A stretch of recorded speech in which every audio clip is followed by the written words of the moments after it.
que estamos muy mal. Eso nos muestra, y en realidad se ha visto que la actitud que tuvimos todos durante la pandemia adelantó 10 años el problema de la resistencia microbiana. Eso quiere decir haber traducido que lamentablemente hemos adquirido un hábito en la población que es la automedicación.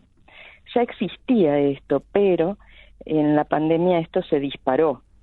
Y esto es gravísimo porque quedó como instalado, ¿sí? Como internalizado. Esto de, a ver, me siento mal, ¿qué tomo? ¿Sí? Ya, o el vecino, o la hermana, o el primo me dicen que tome tal cosa, y no vamos al médico, ¿sí? Y lo peor es que a veces vamos a la farmacia y decimos, ¿qué me podés dar? Me duele la garganta. Eso ha provocado mucho daño, sobre todo en las infecciones de vías aéreas superiores, ¿sí? Resfríos, corizas, digamos. Tal cual. Y además, doctora, creo que incluso hasta por parte de los mismos, desde el sector estatal particularmente, el mismo sistema o referentes del sistema de salud, en muchos casos salieron a recomendar tratamientos sin ningún tipo de evidencia. O sea que todo eso fue agravando algo que ya venía, lo que ya lo conocíamos. Sí. Incluso la FAO, Naciones Unidas, la OMS, la OMSA también ya habían dicho, bueno, esto es un tema, hay que trabajarlo, pero bueno, la pandemia incentivó a que la gente se autodiagnostique, se automedique, pruebe con medicamentos que ni siquiera sabía si es que verdaderamente le iban a hacer bien, pero sin embargo se usaron, y ese hábito, bueno, consolidó la idea de que uno puede autoadministrarse un medicamento. Sí, totalmente, y con el agravante, como dices vos, de los gobiernos. Nuestro Ministerio de Salud sacó un documento que nos permitía ofrecer todo, desde ivermectina, que es un antiparasitario que hay que respetar mucho, hasta acitromicina. Era como un combo medicamentoso para cuando empezaba el cuadro clínico. Por supuesto, y ese tema, bueno, así como ha pasado aquí en Jujuy, ha pasado en muchas otras provincias y en partes del mundo, ¿no? Presidentes por cadenas de televisión diciendo que hay que usar tal tratamiento, bueno, y todo eso va a tener un impacto, pero ¿cuándo vamos a empezar a ver esto, cómo nos afecta en nuestra vida cotidiana, doctora? Porque acá hasta ahora todo el mundo lo ve tan lejano que uno dice, no, esto en algún momento nos va a afectar, pero ¿cómo nos va a afectar? Y ya nos está afectando. Hay bacterias, por ejemplo. Primero quiero aclarar dos términos. Antimicrobiano es un término que involucra no solo antibióticos, sino también antivirales, antiparasitarios y antimicóticos. O sea, son todos los medicamentos que se usan en enfermedades infecciosas. Perfecto. Y lo otro es que ya existen bacterias que son resistentes a los antibióticos y que se encuentran en el agua, por ejemplo, o digamos que son de aparición ambulatoria. Eso significa que no es que hay que estar internado para tener una bacteria que ya es resistente. ¿Sí? Esto está pasando en los consultorios externos, que recibimos pacientes con enfermedades infecciosas como una infección urinaria, con una bacteria que es la Escherichia coli, que es la más común, que ya tiene resistencia. Entonces no le podemos dar cualquier antibiótico. Ya no hay que usar las quinolonas como la ciprofloxacina, norfloxacina. Digamos, hay algunos antibióticos que han provocado más resistencia que otros. Y igualmente existe otra bacteria que es el Staphylococcus aureus, que provoca infecciones en piel y partes blandas, y que llegan los pacientes de la calle, de sus casas, con infecciones por esta bacteria, que no tiene nada que ver con la internación, digamos. Exacto, que quiere decir esto no está solamente limitado a lo que uno habitualmente dice, no, debe ser una intrahospitalaria, y que subimos de casos, incluso aquí en el hospital, en algún momento, sobre una bacteria multiresistente, pero, digamos, esto está pasando ya en la vida real de las personas, es decir, mientras esté en su casa, esté expuesto a una bacteria, un virus o algún patógeno, que el cual ya tiene resistencia a los medicamentos que teníamos específicamente.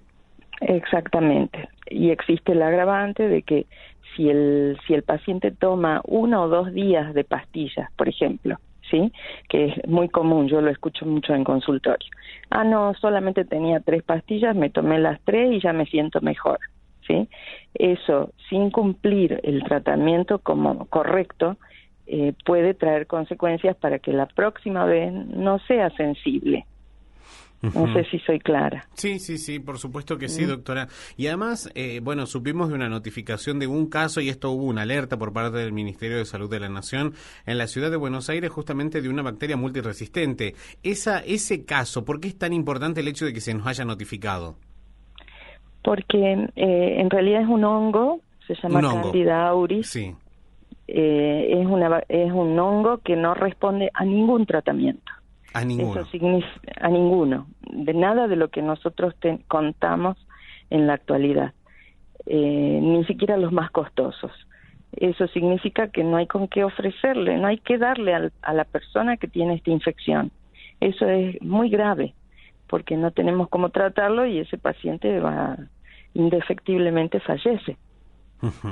Perfecto. Y este tipo de casos, doctora, en este caso un hongo, antes hablamos específicamente de las bacterias, ¿no? Por eso hablamos tanto de los antibióticos, pero por ejemplo los virus que están tan en auge hoy en día, tenemos alerta epidemiológica por el incremento en casos de influencias de distintos tipos, el virus sincicial respiratorio en pediátricos. Bueno, ¿esos virus puedan hacer este tipo de resistencia? Sí, claro. Por ejemplo, hablando del virus más cercano que tenemos, el de la viruela del simio, no responde a lo que nosotros contamos habitualmente. Y no tenemos el antiviral específico para esto. Y estamos lejos de la vacuna que se dejó de colocar hace mucho tiempo, hace muchos años. Entonces, quiere decir que esto ya estamos sufriendo la resistencia. Perfecto. Y doctora, ¿qué podemos hacer desde nuestra práctica cotidiana como para, ya al ver que estamos rodeados de este tipo de situación, como para disminuir la posibilidad de que uno adquiera una infección de alguno de estos tipos? Y lo primero, tratar de mantener un cierto equilibrio en la salud física y mental y social, lo cual es difícil en un país como el nuestro que siempre está apagando incendios, ¿sí? Lo otro es que si no nos sentimos bien, concurramos al médico, ¿sí? Que sea el médico el que prescriba la medicación, el antibiótico. No tomemos por nuestra cuenta medicación y encima no la tomemos mal, ¿sí? Esto de no cuidar los preceptos de la prescripción trae consecuencias. No vayamos a la farmacia a pedir que nos mediquen.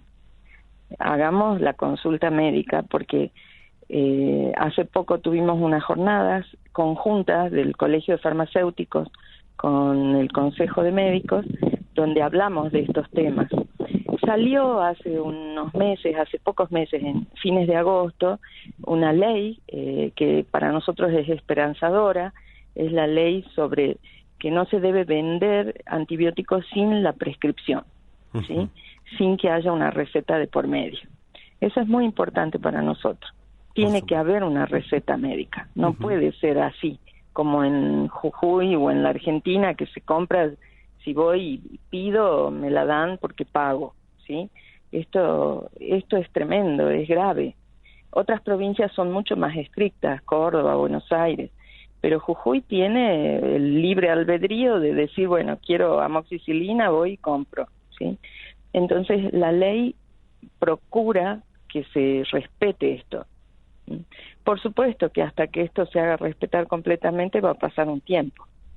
Sí, la verdad que sí, pero igualmente, bueno, la otra vez OPS, después de que se aprobó y se reglamentara esta ley de control de la resistencia antimicrobiana, bueno, destacó el trabajo de Argentina porque somos un país pionero en ese sentido, pero bueno, todavía que esto se vuelva una realidad falta muchísimo. Pero también, doctora, creo que tenemos medidas que nos pueden ayudar a reducir el impacto de estas infecciones por estos virus, hongos, por bacterias, que también están buenas y que además al nivel de costo es muy barato, mucho más barato que incluso un tratamiento de un antibiótico, por ejemplo, ¿no? Y el lavado de manos, doctora, ¿aquí qué papel juega? Y es un gran papel. Dentro de un hospital o de una institución de salud y en la casa. Es muy importante la higiene personal, ¿sí? El cuidar la alimentación con la seguridad alimentaria, porque si bien estamos viviendo una época de una gran crisis económica y ha habido un incremento de la oferta de comidas elaboradas en sus casas, digamos, y que salen a la calle a vender, y tenemos una costumbre poblacional muy de comer en la calle, realmente es peligroso. Hemos tenido hace no muchos meses el brote de enfermedad por salmonela, ¿sí? Y esto ocurrió en el norte, en Salta y en Jujuy, por la falta de seguridad alimentaria. Entonces, tenemos muchos factores que influyen en contra del cuidado personal.